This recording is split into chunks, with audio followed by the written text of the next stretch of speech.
Distance learning, pig-obserbaran ngunyan kan mga pampublikong eskwelahan sa Camarines Sur huli sa init kan panahon. Mantang mga private schools nagpapadagos man giraray sa face-to-face classes. Ang detalye, aramunta sa pagtutok live ni Jessica Kalinog. Jessica?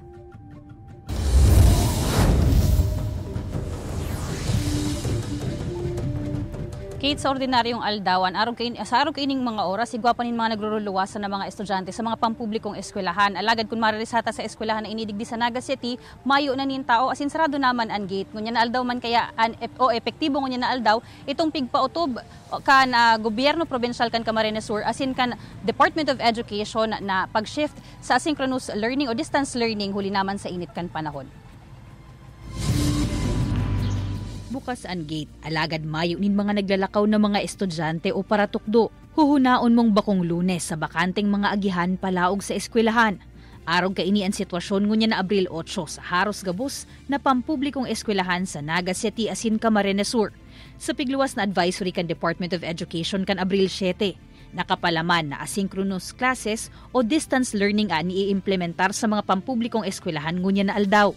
Sinundan pa ini kan memorandum ni Camarines Sur Governor Luigi Villafuerte na may parehong katuyuhan. Alagad sakop kaini ang klase sa gabos na level, pribado asin pampubliko asin epektibo. Abril 8 hasta de ipapigahali. Ang pinakabiling ko sa mga teachers is i-monitor talaga na ang bata ay may ginagawa talagang learning activity sa kanilang bahay. Kasi baka kako, dahil sa pag-lax natin ng ganito, pag-implement ng baka, ang iba, alam mo na yung mga ganon. So, kailangan may patuloy pa rin yung learning, learning ng bata. Alagad kung si Nanay Jenny daan hahaputon, mas maray kuta kung nasa eskwelahan man girarayan sa iyang mga aki asin makuapo, tabako paman bakasyon. Maray man nga ni ma'am, tabang man nga sa mga aki, kaya lang mas magandang manggiraray itong nakaka-face to face kisa sa module ta. Mga aki, pagkasurat-surat, araat yan, mailing mo, yaw na naman sa luwas, kakarawat. Sa lado man kan pribadong eskwelahan na ini sa Naga City, day subot ninda nahihiling ang pangangaipo na mag-suspend din in-person classes. Huli naman sa init kan panahon.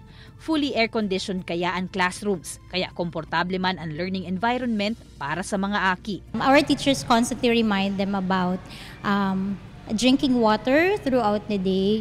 Also, we limit the physically demanding activities for our students. Hasta sa otro semana na sa naman daan sa indang klase. Exam week pa, kaya mas maray na ipadagos na sana ang face-to-face classes.